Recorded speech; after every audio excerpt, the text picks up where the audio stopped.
mengingatkan kembali perjalanan bersama Sang Sabda ya dari dua pertemuan pertama dan pertemuan pertama kita menekankan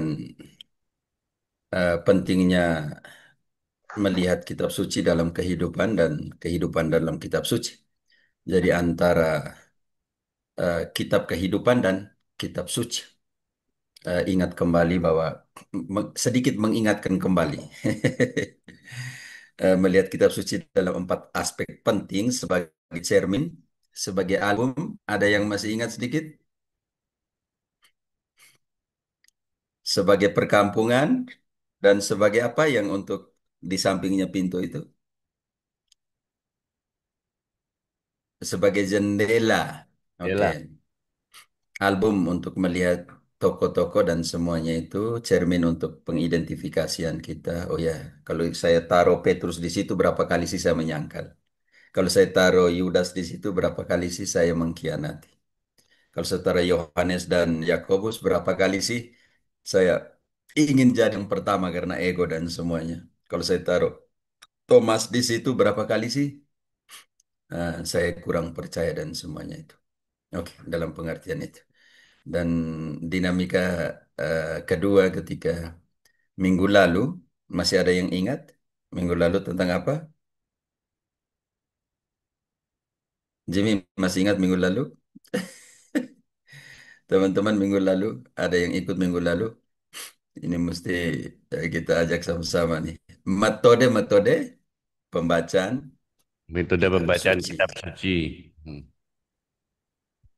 Sekarang setelah memahami dua hal pertama, selamat datang untuk bagian ketiga, yaitu mulai melihat tahapan perjanjian, perjalanan perjanjian lama.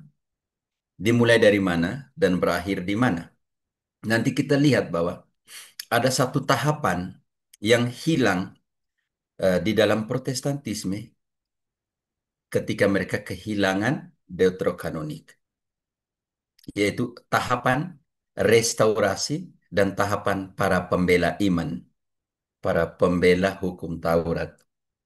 Ini yang akan hilang di situ karena kehilangan satu dua Makabe. Contohnya kecil nanti kita sampai di sana. Bagaimana satu tahapan ini hilang di dalam Protestantisme. Data terakhir sebelum kedatangan Yesus, tahapan terakhir, tahun berapa, pengalaman iman tentang Tuhan bagaimana, tahapan ini akan hilang. Saya pikir di sini ada Dokter Maya. Maya ada ya, Maya? Maya Clementina. Kata-kata Maya ini saya pikir dia ya, atau tidak. Oke. Prinsip dasar begini. Teman jangan lihat jumlah ya. Jangan lihat jumlah. Saya satu orang yang tidak lihat jumlah. Em, lebih baik sedikit apa ya? Lebih baik sedikit yang melakukan banyak daripada banyak yang melakukan sedikit. Tetapi dalam perjalanan nanti kita akan bertemu dengan orang-orang yang datang kemudian seperti tahapan-tahapan di dalam kitab suci. Khususnya hari ini kita menekankan tahapan-tahapan dalam perjalanan perjanjian lama. Persoalan besar ketika kita akan menghadapi satu satu kevakuman di dalam sebuah tahapan. Artinya kevakuman juga di dalam nubuatan, di dalam data historis, dan di dalam tahapan di mana eh, hal itu terjadi, tetapi dihilangkan dari situ. Makanya selamat datang teman-teman untuk melihat sedikit lebih dari toko-toko yang ada di dalam tahapan adalah pengalaman iman orang Israel di dalam tahapan-tahapan perjanjian lama sebagai sebuah perjalanan mereka. Jadi selamat datang ya teman-teman.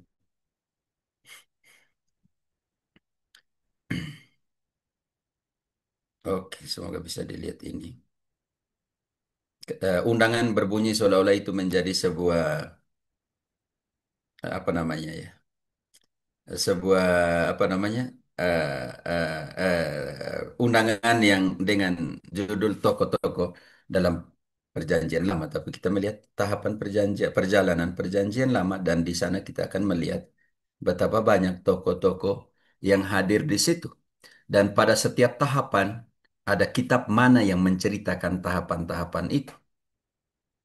Ini yang sebenarnya semacam elaborasi sedikit bagaimana perjalanan dari Abraham sampai dengan restorasi bait suci lagi ketika keluarga Makabeus, Yudas, Matatias dan semua yang kita akan lihat sebentar memainkan peran penting dalam restorasi itu.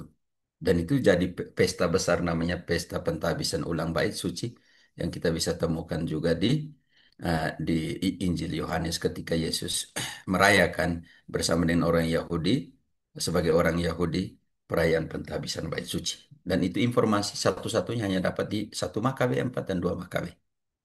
Ini tahapan di mana ketika Deuterokanonik tidak ada, ada satu fase atau tahapan sejarah, tahap perjalanan perjanjian yang hilang. Teman-teman, kalau suara tidak jelas beritahu, karena sinyal saya agak parah juga kalau pakai WiFi. Oke, tahapan perjalanan perjanjian lama. Kita macam di tempat kuliah sih, jadi saya jadi malu juga. Presentasi. Kita akan mengenal di sini ada beberapa poin penting. Perjalanan Israel, fakta dan tokoh-tokoh perjanjian lama, dan kehadiran Tuhan dalam sejarah. Artinya di dalam tahapan itu, eh, tahapan perjalanan itu, bagaimana mereka mengalami kehadiran Tuhan, pengalaman Tuhan tentang Tuhan itu seperti apa. Dan karakter dari setiap atau karakteristik dari setiap tahapan itu penting untuk kita pahami. Supaya nanti ketika kita masuk setiap kitab, kita juga mengerti nanti suatu saat, oh kitab ini termasuk tahapan ini. Menceritakan tahapan ini. Pengalaman tentang Tuhan dalam tahapan ini tuh seperti ini, seperti ini, seperti ini. Makanya sebuah kitab tidak bisa dilepaskan dari siapa yang menulis dan orang itu berada di dalam konteks apa dan konteks apa yang mendukung dan mendorong, yang memotivasi penulis itu, entahkah nabi, sejarawan, atau siapapun yang menulis itu. Jadi nanti kita lihat sedikit perjalanan Israel yang terbagi dalam 8 fase atau 8 etapa atau 8 tahap, fakta dan tokoh Malam perjanjian Romo. lama, ya malam, dan kehadiran Tuhan di dalam sejarah. Oke, perjalanan Israel. Kita akan melihat fase pertama nanti, teman-teman. Sebelum melihat fase pertama, di setiap fase ada simbol. Simbol itu juga akan membantu kita untuk memahami tahapan itu. Maaf, pada kata fase, kata etapa, maaf, kadang Spanyolnya muncul di situ. Oke. Setiap tahap ini punya simbol dan simbol itu semoga membantu kita untuk memahami, oh fase ini, tahapan ini dari tahun-tahun ini, dari tahun ini sampai tahun ini, orang Israel mengalami apa? Dan pengalaman itu dicurahkan, diterahkan, ditorehkan di dalam kitab apa sih kita bisa mengenal tahapan ini. Oke teman-teman, itu yang saya maksudkan. Jadi 8 tahap perjalanan orang Israel dalam perjanjian lama. Yang di samping kiri adalah mungkin tidak terlalu jelas tahapan itu dengan simbolnya masing-masing. Tetapi nanti kita akan bahas satu persatu untuk sampai ke Yesus. Oke. Tahapan pertama namanya tahapan patriarkat dan matriarkat. Nanti di sana kita akan melihat em, 3 tokoh penting di dalam tahapan itu. Abraham, siapa lagi nanti sebentar bersama dengan istrinya. Jadi tidak menempatkan Abraham dalam pengertian dia sendiri, tetapi Sarah juga main peran penting dalam hal itu. Bukan omong hanya tentang Ishak, tetapi istrinya juga.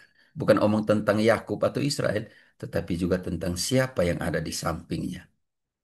Jadi kalau kita melihat bahwa pengertian ini itu patriarkat itu, itu diskriminasi terhadap perempuan dan semua. Tapi ternyata kalau kita baca semua, ternyata Sarah main peran penting dalam kehidupan Abraham. Oh, istrinya Ishak main peran penting. Nanti kita lihat dari yang ini nanti apa yang terjadi dalam kelahiran 12 suku Israel. Kalau dikatakan bahwa di situ ada diskriminasi terhadap perempuan, di dalam pergolakan iman orang Israel, mungkin kita hanya lihat di bagian luarnya, tetapi belum masuk di dalam peran apa yang dilakukan oleh para perempuan di dalam sejarah perjalanan orang Israel. Walaupun itu hanya sedikit dalam pengertian tidak ditunjukkan secara lebih mentail semua, sampai dengan ada fakta sejarah bagi orang Israel perjalanan itu adalah peran para bidan ketika Firaun di sini jadi persoalan besar antara Ramses II atau ke siapa, karena di situ bongkar fakta sejarah dan semua susah hanya karena kita pakai pembagian tahapan Israel kehidupan mereka, eh, diperkirakan oh ini antara Ramses II dan siapa yang mulai mulai ini perbudakan di Mesir terhadap orang Israel.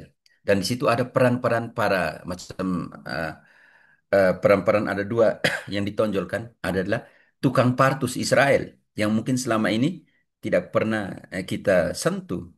Ternyata karena mereka itu, ketakutan mereka berdua itu, perempuan ini yang bukan lagi, tukang partus Israel yang dipercayakan di Mesir itu, menyelamatkan begitu banyak bayi-bayi Israel yang ada di Mesir. Peran-peran seperti mungkin kita tidak pernah lihat, tetapi ada dalam kitab suci. Bayangkan tanpa kedua partus tukang partus Israel ini bagaimana? Ketika mereka melanggar perintah untuk mematikan seluruh bayi-bayi Israel, tapi mereka tidak mau. Karena kita tidak sentuh peran-peran kecil seperti itu. Oke. Yang kedua, perbudakan Mesir, pembebasan dari dan aliansa atau pembebasan dan perjanjian antara Tuhan dan orang Israel. Suku-suku dan hakim-hakim zaman-zaman itu. Zaman raja-raja dan nabi-nabi, tahap raja-raja dan nabi-nabi, tahap kelima pembuangan, tahap keenam pembuangan, kembali ke Babilonia, tahap ketujuh restorasi, kembali lagi dari Babilonia, dan tahap kedelapan yang kita namakan tahap para pembela iman. Itu maka kehadiran Yudas Makabeus dan saudara-saudaranya penting sekali dalam tahap ini. Tahap terakhir sebelum kedatangan Mesias. Oke, selamat datang teman-teman. Kita mulai dalam tokoh-tokoh dalam perjanjian lama. Tahap satu. Tahap satu ini mulailah perjalanan bagaimana Allah memanggil Abraham dan semuanya. Yang kita namakan tahap patriarkat dan tahap matriarkat. Oke, dalam tahap ini, jenjang waktu antara 1800 sampai dengan 1600 sebelum Masehi. Simbol paling penting bagi itu adalah jejak. Bagaimana Abraham, Sarah, dan Hagar. Protagonis penting pertama, Abraham, Sarah, dan Hagar. Oh ya, Abraham, Sarah, dan Hagar. Siapakah Sarah? Istri Sarah. Siapakah Hagar? Pelayannya Sarah. Kudanya kudanya Sarah, ya. Oke, ya, jangan pakai kata itulah. Oke, oke, Clement, oke. Ini penting sekali. Kita bisa melihat nanti di kitab apa, kitab Kejadian, nanti kita lihat dalam pengertian ini. Tapi kita lihat masa dari berapa tahun, 1800 sampai dengan 1600, ketika sekitar 200 tahun. Dengan protagonis tokoh-tokoh penting seperti Abraham, Sarah, dan Hagar. Dari Sarah lahirlah Ishak, dari Hagar lahirlah Ismail. Bagaimana peran Sarah sebagai protagonis di sini ketika dia sudah tua dan Abraham sudah tua dan belum punya anak.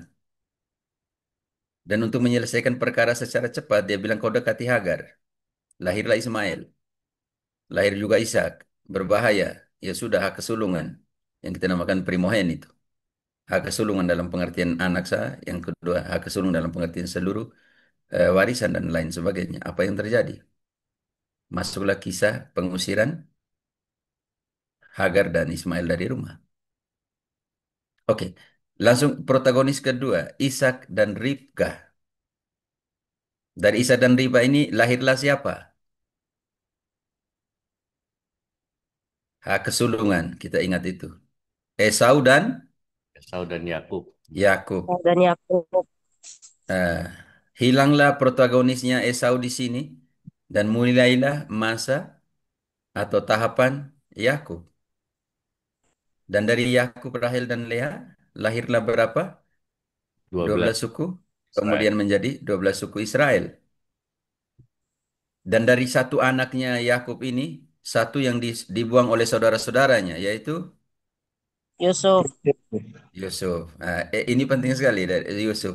Dan nanti dari Yusuf ini akan nanti kita lihat tahap kedua, tahap ketiga, tahap keempat sampai ke sana. Jadi penting sekali. Jadi dari Yakub ini lahirlah Yehuda dan saudara-saudaranya.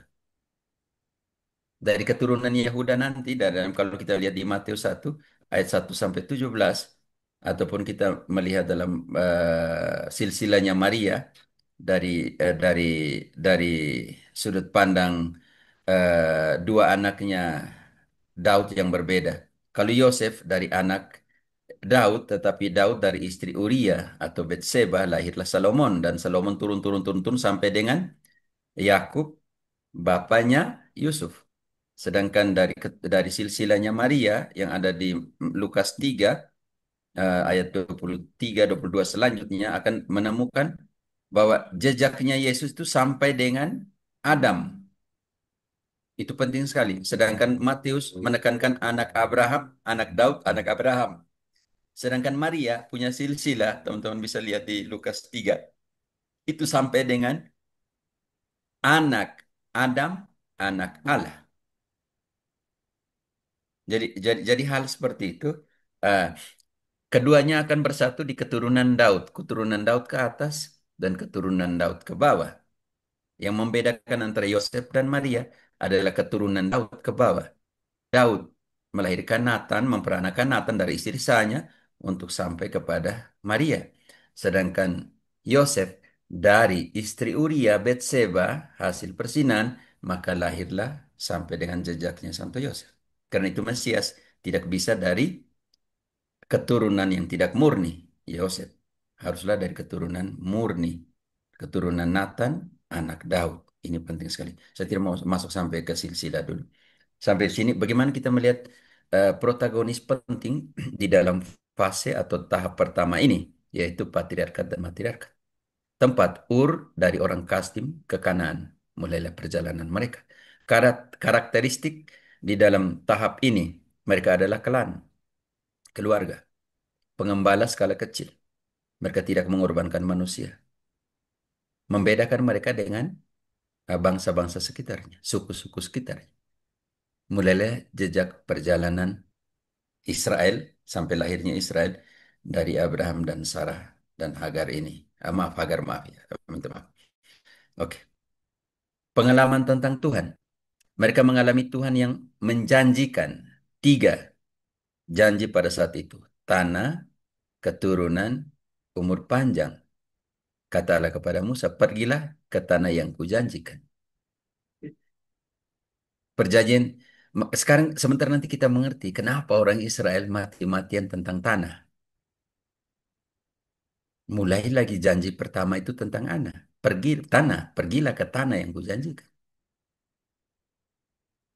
Pulang dari Mesir, pergilah ke tanah perjanjian. Dan telah kujanjikan kepada nenek moyang dari Abraham sampai keturunannya untuk selama-lamanya. Keturunan, persoalan panjang di sini dengan Abraham ketika tidak ada keturunan, belum ada Ishak, perjalanan panjang dan umur panjang, dan kita lihat fase-fase ini betapa orang punya umur panjang ya. Kalau kita mau bandingkan dengan sekarang. Oke, yang kedua, mereka merasa bahwa Tuhan sedang berjalan bersama dengan mereka. Kitab yang ada pada fase ini, tahap ini adalah kejadian.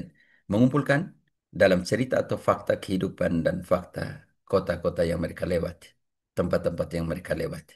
Jadi fokus pengalaman fase pertama, tahap pertama ini, patriarkat dan matriarkat ada di kitab kejadian. Jadi jangan, oh tentang Abraham, oh cari di keluaran, oh tentang ini, Yakub kamu cari keluaran tuh. Sampai kapan? Jadi fase ini penting tahap ini, aduh selalu fase ini, tahap ini penting sekali untuk kita pahami. Teman kita buat elaborasi cepat dalam pengertian ini. Malam ini ada nanti ada satu dua nanti ayat yang kita pakai, tetapi ini sedikit kepada tahapan. Jadi kita lebih memperdalam sedikit bagaimana sih hidup mereka dalam tahapan-tahapan seperti ini. Oke, tahap kedua, tahap perbudakan. Yang telah kita mulai tadi, ada satu saudara dari anak-anak Yakub itu yang dibenci oleh saudaranya, saudara-saudara yang lainnya, lalu dibuang ke sumur, lalu lewatlah Bani Ismail, lalu mereka menjualnya. Namanya siapa tadi? Yusuf. Yusuf. Yusuf. Pengalaman bagus sekali tentang Yusuf, tentang bagaimana eh, Allah sendiri membentuk kepemimpinannya di dalam badai, di dalam kesusahan, di dalam keasingan, rasa asing sebagai orang Israel di tengah-tengah orang-orang Mesir dalam tahapan ini. Oke, teman-teman. Tahap kedua, tahap perbudakan. Waktu 1600 sampai dengan 1250 sebelum Masehi. Berapa tahun mereka ada di Mesir? Bayangkan Maya teman-teman, 600 kurang 250. Berapa ratus tahun? Ini kalian sudah tidak ada kalkulator pasti di tangan ini. 350 Romo. Ya, sekitar 350 tahun. Seperti VOC Belanda di Indonesia ya. Iya, iya, Pastor. Si, simbolnya batu dan rantai ya teman-teman. Di sini protagonisnya itu sebenarnya kita belum masuk ke Musa. Belum. Nanti pembebasan dan aliansi baru masuk. Di sana penting sekali eh, kenapa mengangkat Sifra dan Pua sebagai tukang partus? Berhadapan dengan Faraon, tidak ada kejelasan antara Ramses II atau Tutmosis Tutmosis III. Tidak susah untuk hanya karena penanggalan antara eh, tahap kedua ini 1600 sampai dengan 1250 antara Ramses II atau Tutmosis III. Nah, nanti kita lihat sedikit nanti fase berikutnya nanti pembebasan. Kenapa saya mengambil tahap penting dengan protagonisnya para tukang partus? Keluaran 1:15 ayat 21 bisa membantu kita sedikit. Keluaran 1 ayat 15-21 Maya atau teman-teman. Kita akan melihat sedikit bagaimana peran Sifra dan Pua ini. Itu tukang-tukang partus loh. Tanpa mereka bagaimana anak-anak Yahudi, anak-anak Ibrani melanjutkan kehidupan? Keluaran 1 ayat 15-21 mungkin ada yang bisa bantu baca. 15 ya, Romo. 15 Ya, dan 21, 15 sampai 15 sampai 21. 21, Pastor. Raja Mesir yang juga Ya, memerintahkan Keluaran kepada satu. Mm-mm. Keluaran 1 ayat 15 sampai 21.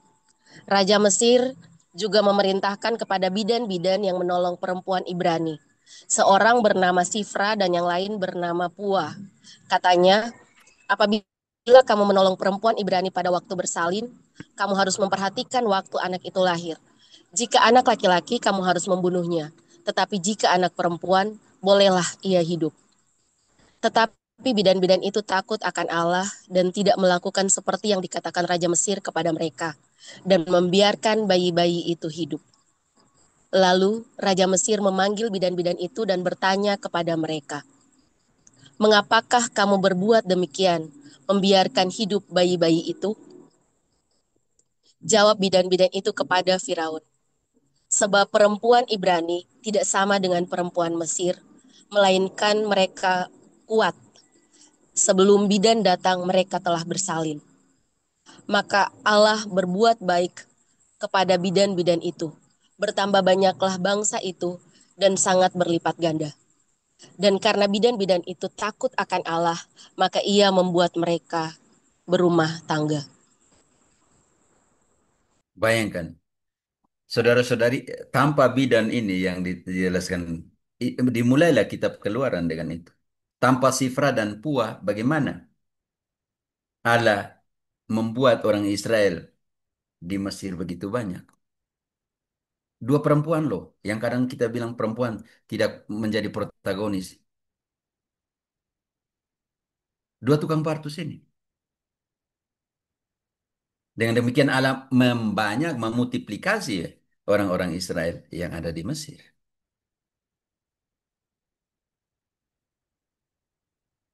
Jadi ini bagian pertama dalam dalam pengertian itu ya teman-teman. Eh, Sampai dari sini karena begitu banyak orang Israel yang di sana, maka Raja Firaun mulai cemas dan semuanya itu simbol utama adalah batu dan rantai. Masa-masa perbudakan. Tempat tepi Sungai Nil. Karakter yang pada saat itu karakteristik pada saat itu adalah organ sosial piramid, Firaun, administrator, imam, tentara, petani, dan pembangun. Konstruksi Firaun, kota Firaun, itu kalau tidak salah oleh Ramses II membuat kotanya sendiri. Mereka menindas orang Ibrani, mereka melupakan Yusuf. Ramses sudah lupa kebaikan Yusuf. Dia tidak ingat lagi. Maka dengan perjalanan waktu, memori ini hilang tentang kebaikan Yusuf. Maka begitu banyak orang Israel, makin banyak orang Israel, dan juga tadi kerja dari dua bidan penting ini, maka begitu banyak orang Israel yang ada di Mesir. Maka akan yang terjadi. Kalau mereka lebih banyak dari kita, maka sangat berbahaya. Maka mulailah masa penindasan perbudakan mereka di Mesir. Memori tentang kebaikan Yusuf yang dia lakukan dengan raja-raja sebelumnya hilang. Maka ini penting sekali, teman-teman. Lalu apa pengalaman mereka tentang Allah?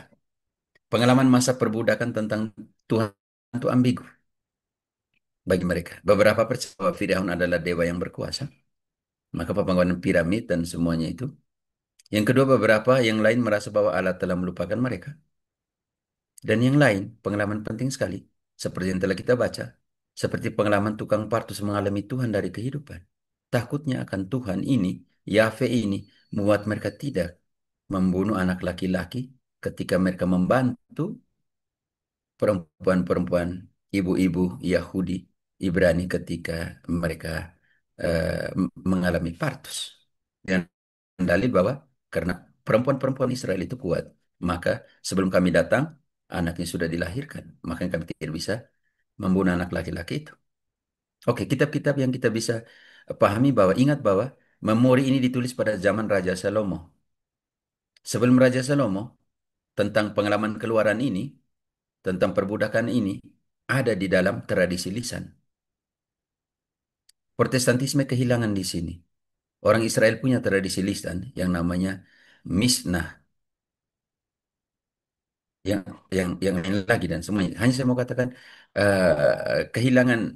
Bayangkan berapa ratus tahun sampai kepada zaman Raja Salomon memori ini ditulis.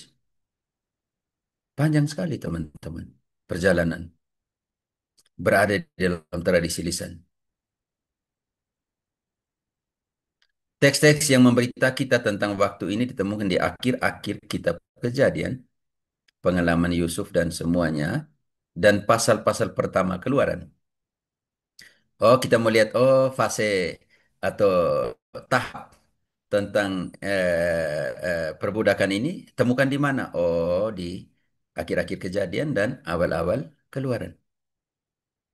Ini penting untuk memahami itu. Jangan cari perbudakan di bilangan, di ulangan dan semua tidak akan menemukan itu. Oh, tahap ini ada di awal-awal kitab Keluaran dan akhir dari kitab Kejadian. Tahap ketiga, pembebasan dan aliansi atau pembebasan dan perjanjian dengan orang Israel. Oke, waktu 1250 sampai dengan 1200 sebelum Masehi. Di situ ada sekitar 50 tahun. Makanya pengemaran mereka 40 tahun untuk sampai ke tanah perjanjian. Protagonis pada tahap ini yaitu orang Israel, Faraon, antara Seti satu atau Ramses. Ini penting, Seti satu dan Ramses.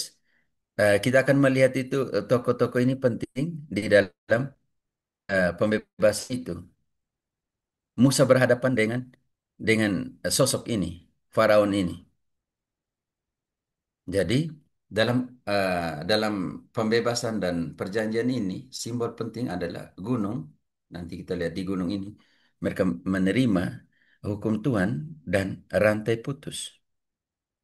Sedangkan yang tadi batu dan rantai sekarang gunung batu, dan rantai putus.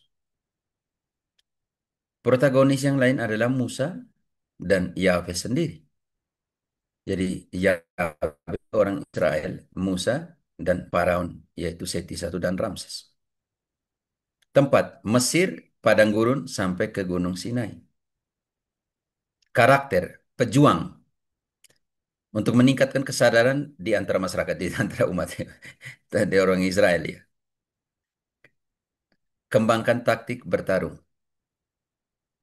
Karena perjalanan 40 tahun tidak mudah, pejuang. Hebat orang-orang Israel. Saya tidak mau bilang sekarang ya. Saya maksudnya pada zaman itu ya. Perjalanan mereka. Keluhan tentang kelaparan dan haus orang Israel. Dia menyelesaikan persoalan mereka dari pihak Tuhan. Saya berpikir bahwa Tuhan melatih mereka untuk melewati krisis-krisis di padang gurun. Hebat. Untuk sampai kepada tanah perjanjian. Ketika di Keluaran 6, mereka punya dua opsi. Melalui jalan mana? Melalui jalan orang Filistin yang pendek atau melalui padang gurun yang panjang. Dan generasi-generasi pertama dalam pembebasan itu meninggal semua. Untuk tumbuh kembali generasi baru ketika mereka masuk kota suci, tanah perjanjian, dan tanpa Musa. Perjanjian didasarkan kepada kesetiaan dan dimeteraikan dalam 10 hukum atau dekalog itu. Pengalaman mereka akan Tuhan, dia adalah Tuhan yang solider. Tuhan yang peka, melihat, mendengar, merasakan, turun untuk membebaskan. Wow, di tengah krisis ya, pengalaman mereka tentang Tuhan, Tuhan yang solider. Tuhan yang melihat, Tuhan yang mendengarkan, Tuhan yang merasakan, Tuhan yang turun untuk membebaskan. Kalau kita di tengah krisis kan yang bilang Tuhan itu jauh. Walaupun ada nanti pemberontakan mereka tentang lapar dan haus, engkau membawa kami kepada guru untuk mati. Nah, turun mana begitu. Haus, Musa pukul tebing-tebing batu karang keluar air. Makanya nanti dalam Korintus itu, dikatakan kita minum dari batu karang yang sama yaitu Kristus. Mereka lupa analoginya itu ketika Musa memukul batu karang di padang pasir untuk keluar dari batu karang itu keluar air. Dan analoginya ketika batu karang ini namanya Yesus harus dipukul, ditombaki di kayu salib maka keluarlah air dan darah. Mereka bilang ini loh batu karang itu Yesus loh bukan Petrus. Tapi salah konteks penafsiran. Hanya kata batu karang saja, batu karang tapi tidak lihat konteks seluruh kitab. Untuk memahami pengalaman tentang pembebasan dan aliansi atau perjanjian ini, maka ada 3 kitab di situ. Keluaran, Bilangan, dan Ulangan. Untuk memahami semua proses pembebasan mereka dari Mesir dan sampai kepada proses aliansi atau perjanjian orang Israel dengan Tuhan. Dan tabut itu penting sekali. Nanti kita nanti tabut itu penting nanti kita lihat di fase berikut. Tahap keempat, suku-suku dan hakim-hakim. Simbolnya tanah. Tahun 1200 sampai dengan 1200 sampai dengan 1225. Maaf, 1200 sampai dengan 1025 sebelum Masehi. Simbolnya tanah. Protagonis Yosua, hakim-hakim, Simson, Deborah, dan semuanya, dan suku-suku. 12 suku itu dengan pembagian tanah dan semuanya. Tempat Kanaan, pegunungan, Silo, dan Sikem. Karakter dari tahap ini, tahap hakim-hakim suku-suku dan hakim-hakim ini, yaitu kolonisasi. Masuk ke tanah suci, tanah perjanjian itu. Organisasi dalam 2 suku dan memilih seorang pemimpin. Aliansi antara yang setara antara dua suku itu. Tapi mereka hidup tanpa bait suci, tanpa raja, dan tanpa pasukan. Diancam oleh bangsa-bangsa tetangga, Filistin. Dan dalam zaman hakim-hakim dan zaman suku-suku dan hakim-hakim ini Israel mengalami begitu banyak krisis.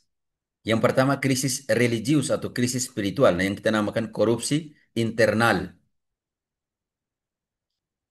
Hakim-hakim berhadapan dengan situasi seperti ini. Contoh, kita ambil contoh kecil. Krisis religius dan spiritual dalam Hakim-hakim 2 ayat 11 sampai 13.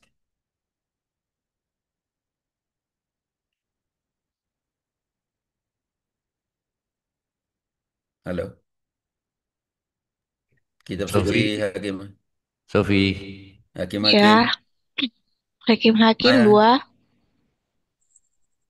11 sampai 13. Hakim-Hakim 2 ayat 11 sampai 13. Lalu orang Israel melakukan apa yang jahat di mata Tuhan dan mereka beribadah kepada para Baal. Mereka meninggalkan Tuhan, Allah nenek moyang mereka yang telah membawa mereka keluar dari tanah Mesir, lalu mengikuti Allah lain dari antara Allah bangsa-bangsa di sekeliling mereka dan sujud menyembah kepadanya, sehingga mereka menyakiti hati Tuhan. Demikianlah mereka meninggalkan Tuhan dan beribadah kepada Baal dan para Asitoret. Nah, krisis atau korupsi yang kita nama korupsi internal, krisis sosial moral, moral sosial. Hakim-hakim 17 ayat 6 tanpa pemimpin atau Hakim-hakim 21 ayat 26. Tapi kita lihat satu cukup. Hakim-hakim 17 ayat 6. Krisis kepemimpinan juga membuat orang menjadi krisis, masuk dalam krisis moral dan sosial tanpa pemimpin. Hakim-Hakim 17 ayat 6. Pada zaman itu, tidak ada raja di antara orang Israel. Setiap orang berbuat apa yang benar menurut pandangannya sendiri. Buat suka-suka. Dan otoritas dan kepemimpinan. Hakim-hakim 8:27. Karena Hakim-Hakim 8. post power syndrome dan lain sebagainya, orang merasa macam berkuasa sampai dia sudah mati. Silakan, 8:27. Hakim-Hakim 8 ayat 27. Kemudian Gideon membuat efod dari semuanya itu dan menempatkannya di kotanya, di Ofra. Di sanalah orang Israel berlaku serong dengan menyembah efod itu. Inilah yang menjadi jerat bagi Gideon dan seisi rumahnya. Bayangkan, bukan lagi Tuhan yang disembah, sendiri saya menjadi Tuhan dan semuanya itu. Jadi kita pikir zaman hakim-hakim ya karena situasi seperti ini maka muncullah hakim-hakim itu. Pengalaman mereka tentang Tuhan penting sekali teman-teman.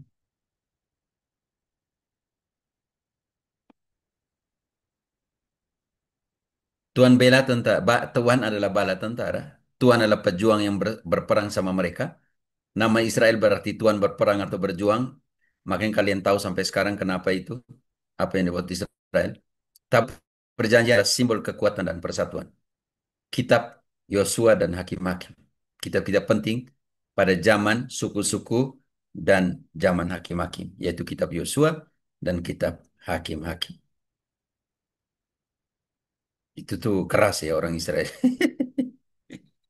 Jatuh bangun. Seperti lagu Jatuh bangun aku mengejarmu. Tuhan ini tabah sekali ya dengan orang Israel. Mereka pikir banyak yang bilang ya Tuhan dalam perjanjian lama jahat dan semua. Tapi mereka tidak mengerti tahapan-tahapan.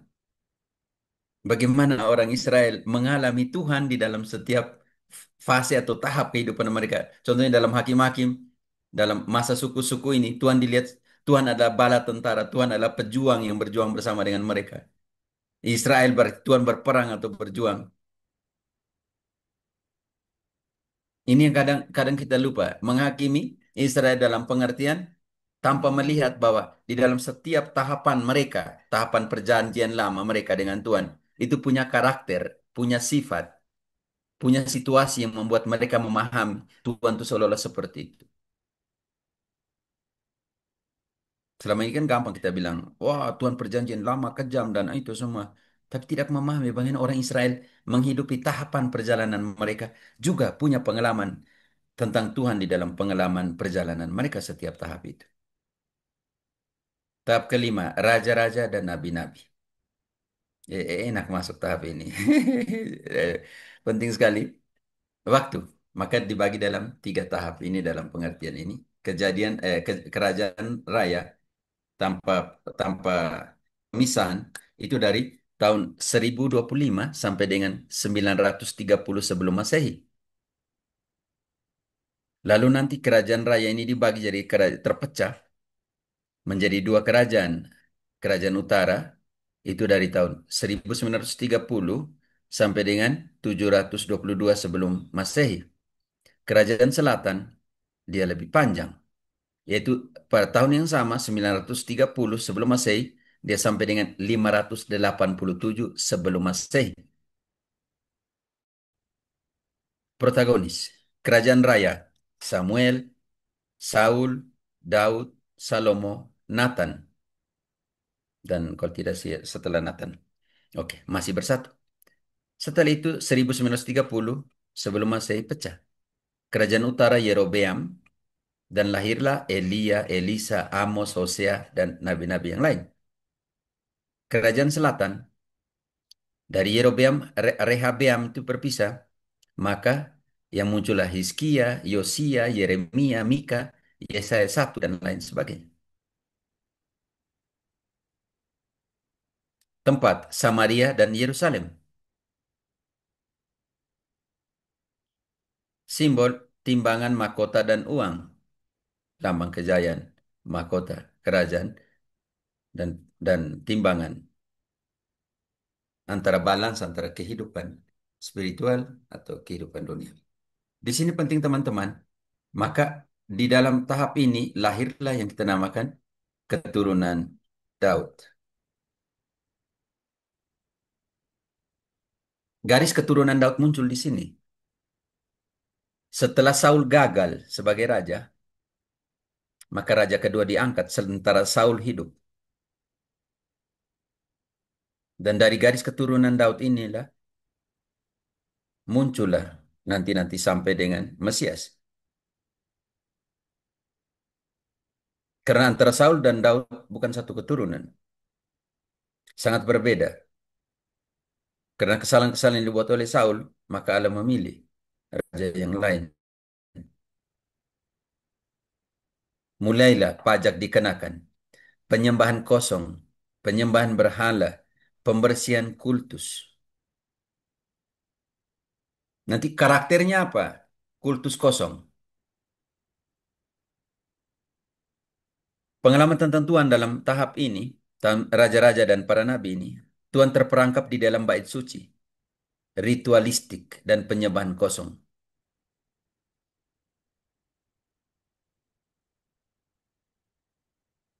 Ada bait suci. Tapi Tuhan dipenjarakan di dalam bait suci. Ritualistik, menekankan ritus, dan penyembahan kosong. Pengalaman tentang Allah yang kedua adalah Tuhan keadilan, yang menginginkan belas kasihan dan bukan korban. Itu yang diwartakan oleh para nabi.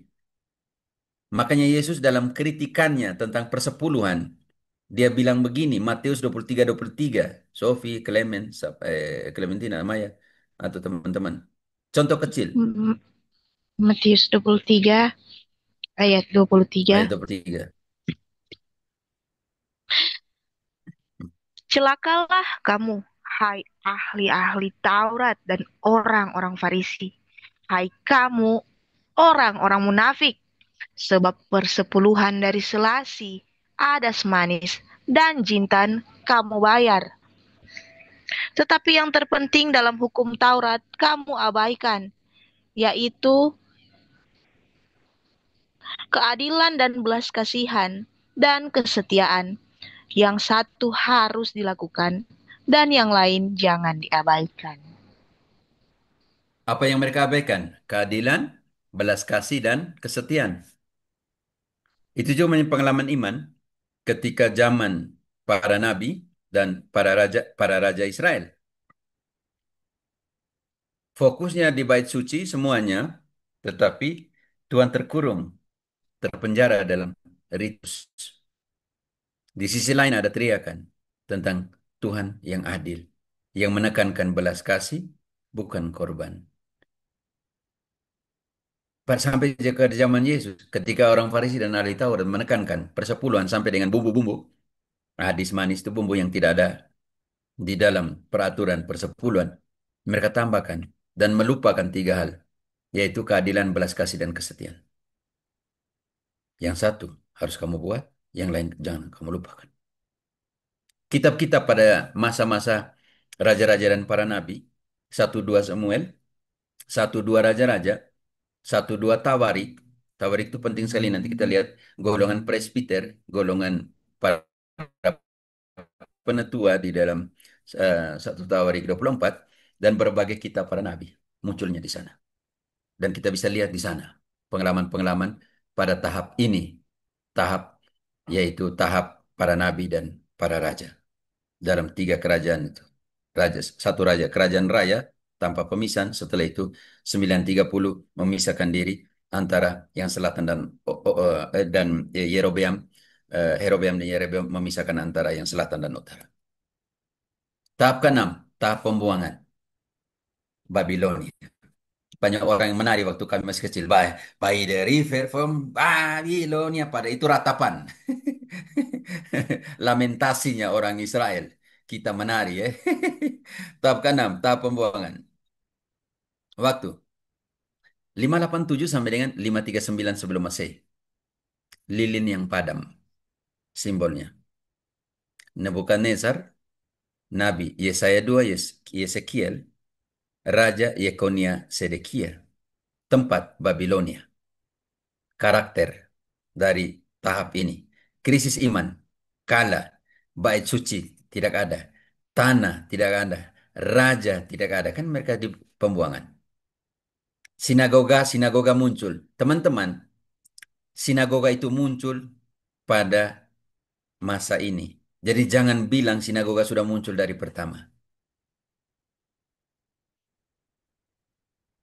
Sinagoga-sinagoga tempat untuk berbicara tentang kitab suci yang kita namakan Lectio Divina itu baru muncul di zaman pembuangan Babilonia atau zaman pembuangan. Jadi jangan bilang dari awal ya. Ternyata sinagoga baru muncul di sini. Tempat sunat makin penting. Sunat maksudnya tempat bagi sunat itu makin penting. Disinilah muncullah produksi sastra yang hebat. Ya, lamentasi. Di samping sungai Babilonia. Kami menangis dan hebat banget maksudnya. Kami masih kecil menari lagu ini. Wah, ini river from Babilonia. Tapi dalam krisis ini lahirlah sinagoga-sinagoga, tempat-tempat di kampung-kampung di mana orang bertemu pada hari Sabat untuk membicarakan kitab suci, Perjanjian Lama. Muncul pada saat krisis pembuangan. Pengalaman tentang Tuhan. Tuhan pencipta yang campur tangan dalam sejarah. Yang menjadikan hambanya untuk membebaskan orang-orang. Kesadaran bahwa Tuhan menggunakan orang-orang hamba-hambanya untuk membebaskan orang Israel. Aliansi baru tidak lagi di atas loh batu, tetapi dalam hati. Kitab-kitab di sini kita menemukan kitab ratapan, Yesaya bab 40 sampai 55 dan Yesekiel. Ini tahap seperti itu ya teman-teman. Orang Israel mengalami tahap jatuh bangun. Jadi orang yang menghakimi Israel dalam pengertian perjanjian lama itu tidak memahami bagaimana orang Israel jatuh bangun di dalam tahap-tahap kehidupan mereka, pengalaman mereka dengan Allah. Tahap ketujuh, para ini pre-restorasi lagi. Restorasi atau Yudaisme. Mereka yang merestorasi kembali setelah pembuangan dari Babel. Tahap ini tahap ketujuh dalam kehidupan orang Israel. Perjalanan perjanjian lama. Kenapa simbolnya kitab suci di sini? Itu waktu antara 539 sampai dengan 333 sebelum Kristus. AC itu antes de Cristo, sebelum Kristus. Mau tidak ganti SM. Protagonis Yosua, Yerubabel, Hagai, Sakaria, Ezra, Nehemia, Yesaya 3 dan Sirus. Sirus atau Siro ini penting sekali.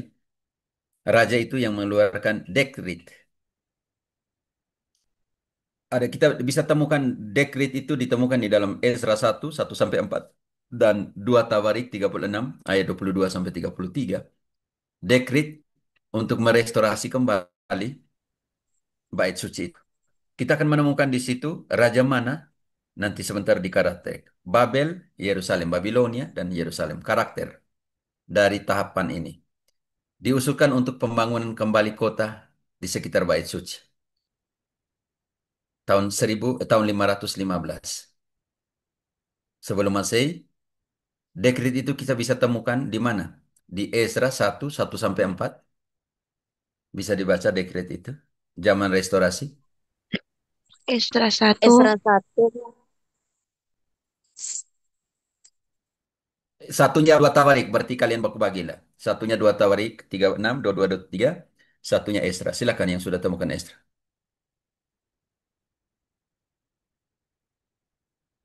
Silakan, silakan, silakan. Salah satunya. Yang Ezra dulu. Yang sudah temukan Ezra. 1 ayat 1 sampai 4. Pada tahun pertama zaman Kores, Raja negeri Persia, Tuhan menggerakkan hati Kores, Raja Persia itu untuk menggenapkan firman yang diucapkan oleh Yeremia, sehingga disiarkan di seluruh kerajaan Kores secara lisan dan tulisan pengumuman ini. Beginilah perintah Kores, Raja Persia.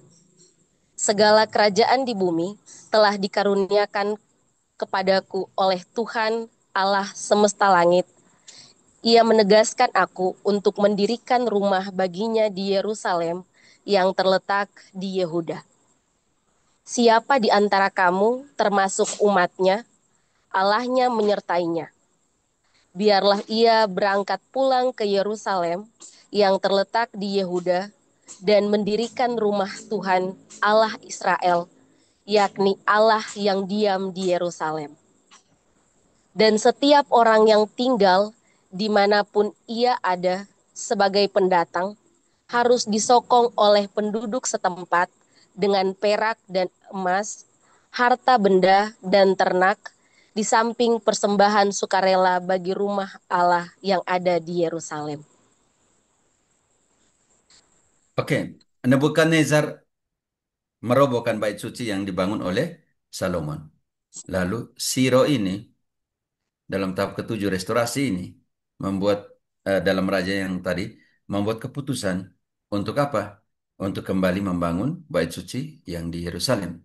Tertera juga di dalam dekretnya yang kita temukan dalam 2 Tawarik 36, 22, 23. 2 Tawarik 36 ayat 22 sampai 23.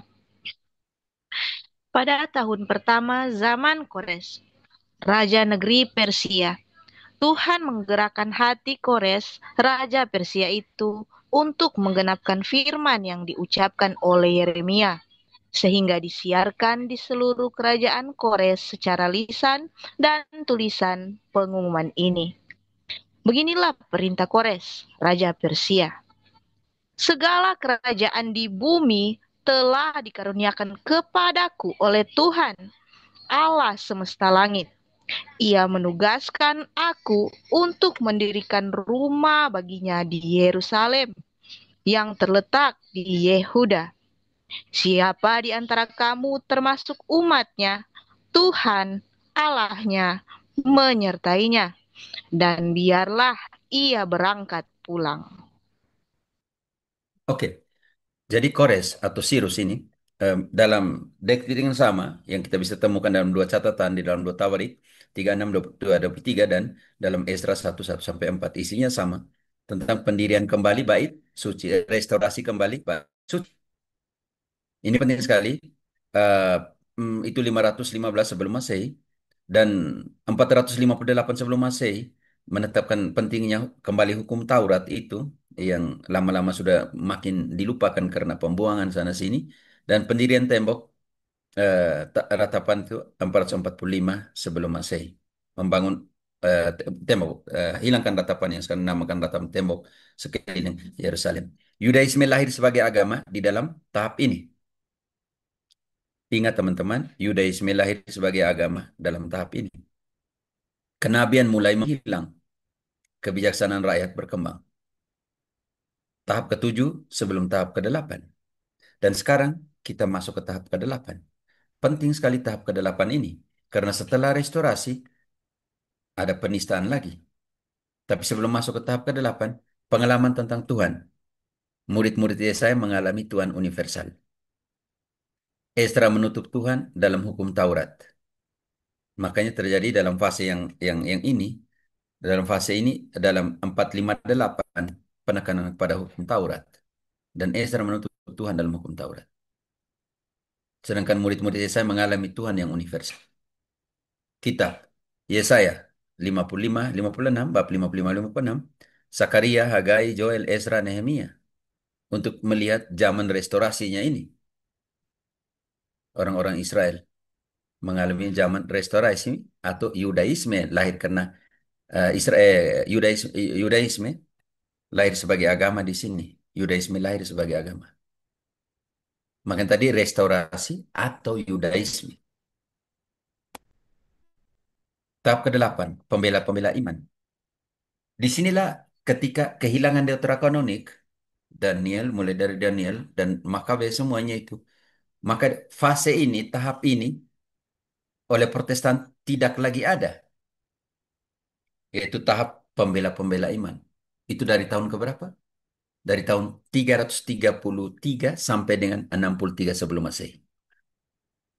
Protagonis Alexander Agung, Antiochias keempat, keluarga Makabe, Matatias, Yudas, Simon, Yohanes, Eleazar, dan Jonathan. Tempat di pegunungan Yehuda. Karakter, sifat dari tahap ke-8 ini, tahap terakhir ini, sebelum perjanjian lama, yang disimbolkan oleh kandelabrum atau 7 eh, tiang ya, tiang lilin. Orang Israel sebenarnya lebih kepada ini kandelabrum daripada bintang Daud. Penetrasi budaya Yunani mulai masuk ke Israel.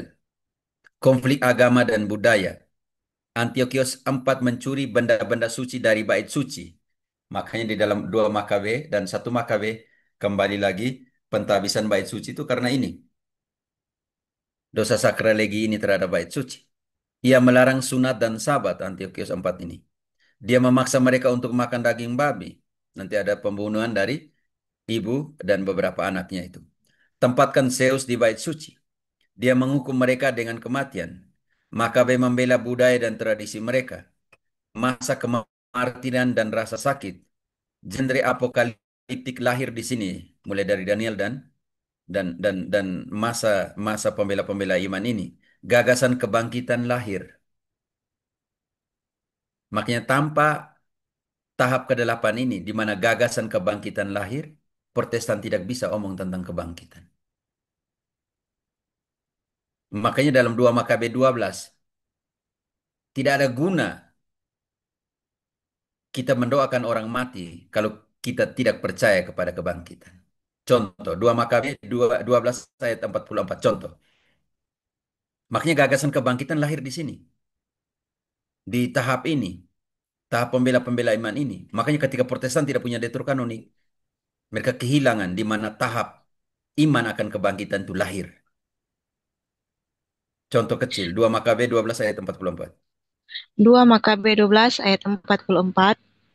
Sebab jika tidak menaruh jika tidak menaruh harapan bahwa orang-orang yang gugur itu akan bangkit, niscaya percuma dan hampalah mendoakan orang-orang mati.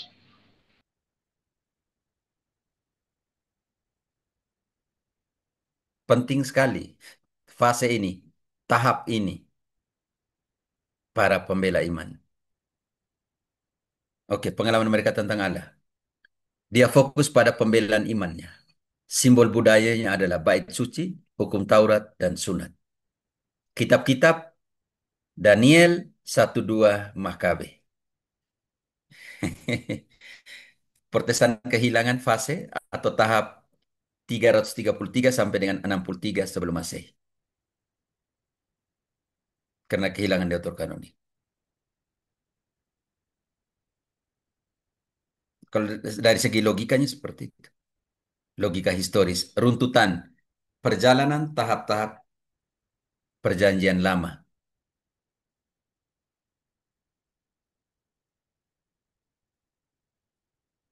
Oke, sekarang ujian merayakan kehadiran Tuhan. Kita buat satu, kita baca ini penting sekali. Ulangan 26:5 sampai 9 itu seolah buat rangkuman kembali dari seluruh perjalanan mereka. Ulangan 26 ayat 5 sampai 9. Ulangan 26 ayat 5 sampai 9. Kemudian engkau harus menyatakan di hadapan Tuhan Allahmu demikian. Bapakku dahulu seorang Aram, seorang pengembara. Ia pergi ke Mesir dengan sedikit orang saja dan tinggal di sana sebagai orang asing. Tetapi di sana ia menjadi suatu bangsa yang besar, kuat, dan banyak jumlahnya. Ketika orang Mesir menganiaya dan menindas kami dan menyuruh kami melakukan pekerjaan yang berat, maka kami berseru kepada Tuhan Allah nenek moyang kami. Lalu Tuhan mendengar suara kami dan melihat kesengsaraan dan kesukaran kami dan penindasan terhadap kami. Lalu Tuhan membawa kami keluar dari Mesir dengan tangan yang kuat dan lengan yang teracung, dengan kedahsyatan yang besar dan dengan tanda-tanda serta mujizat-mujizat. Ia membawa kami ke tempat ini dan memberikan kepada kami negeri ini, suatu negeri yang berlimpah-limpah susu dan madunya. Bayangkan, selamat datang di dalam tahap-tahap. Buka mai kalian. Sekarang kembali mengingat perjalanan kita di dalam elaborasi tema hari ini. Oke, satu, jejak, protagonis dan nama dari dari tahap satu ini. Buka mic, ayo. Tahap satu, Abraham, ya, protagonis Abraham, Sarah, Hagar. Siapa lagi? Anaknya Abraham, Ishak, Ishak, Ishak dan istrinya. Dan Ismail. Ishak dan Sarah, Hagar dan Ismail. Bukan, sudah, itu tahap satu. Abraham, Sarah, Hagar. Sekarang Ishak, Ismail, oke lah. Ishak, kita ambil dari garis turunan Ishak. Ribka, Dari Ishak lahirlah Esau, Yakub, Esau, Yakub. Oke, ya dari Ishak, Yakub. Sekarang Esau hilang dalam pengertian tidak ditekankan. Untuk apa? Untuk keturunan Yakub. Yang Yakub kira 12 suku Israel. Yusuf. Ya, Tahap ini kita 12 dinamakan tahap, Israel. lihat, laki-laki dan perempuan, suami dan istri. Patriarkat dan patriarkat. matriarkat. Jejak perjalanan dimulai dari situ. Dari jejak perjalanan ini lahirlah yang kemudian batu dan rantai, perbudakan dan penindasan. Tokoh-tokoh. Ada dua yang mantu melahirkan tadi. Nama siapa? Yusuf. Bukan Bukan. dua, Bidan. dua Oke. bidang. Oh, Bidan, Sifra, dan Pua. Sifra dan Pua dan Faraon. Itu Faraun. protagonis dalam zaman perbudakan. Simbolnya batu. Fase kedua, ketiga, gunung dan rantai putus. Protagonis, siapa? Orang Israel, Faraun, Seti, Faraon, Es, Musa, Ramses, Yahweh. Musa, dan Yahweh. Oke. Namanya apa fase ini? Pembebasan dan aliansa atau perjanjian. Oke. Simbol tanah, organisasi suku-suku, yaitu zaman Yosia, suku-suku dan hakim-hakim, suku-suku. hakim-hakim, protagonis. Yosia, hakim-hakim, Simpson, Deborah, suku-suku. Deborah dan suku-suku. Oke, nanti karakternya apa, pengalaman tentang Tuhannya apa. Pelan-pelan toh. Timbangan, mahkota, dan uang. Nama dari zaman ini, dari waktunya fase tahap ini adalah yang memerintah. Contoh, Saul, Daud, raja-raja, dan siapa yang mengoreksi mereka? Kores. Nabi, nabi. Jadi zaman ini, fase ini atau tahap ini namanya raja-raja dan nabi. Oke. Tahap keenam, lilin padam. Waktu penderitaan. By the river from Babylonia. Ayo, tahap Nebukadnezar. apa ini? Iya, Pembu- tapi tahap namanya ke Babilonia apa? Pembuangan. Pembuangan. Pembuangan.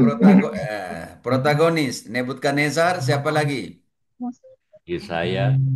Yesaya, Yehezkiel, Yeskiel, Raja Yekonia, dan Sedekah. Yekonia. Oke, baik, mantap. Lanjut. Menekankan rekonstruksi, rekonstruksi kembali. Zaman restaurasi. Ini sekali rekonstruksi hukum firman menyatukan.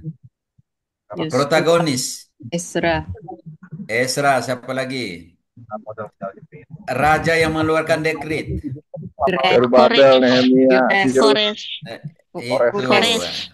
Kores. Yang ada di Kores. Esra 1, yang ada di Esra 1 sampai 4 dan 2 Tawarik 30 atau 36 22 23. Oke. ya, Kita pelan-pelan. Tahap terakhir yang Protestan hilang. 7 kandil. Tahap yang kita namakan tahap pembela-pembela iman. Tokoh-tokoh penting di situ siapa saja? Alexander Agung, Alexander Agung, Antiochios Antiochus, yang mencuri barang-barang dari bait suci, sakrilegio, dan lahirlah yang kita namakan di situ keluarga KB, Makabe, Matatias, Yudas, Makabe, siapa lagi? Ah, ya nanti dibagikan Simon, materi Yohanes, Eleazar, Simon. Yonatan. Oke, ini penting sekali ya teman-teman. Dan restorasi zaman pembela iman ini dalam 2 kitab penting sekali. Daniel dan 1-2 Makabe. Makabe. Oke teman-teman, sampai jumpa. Tuhan memberkati.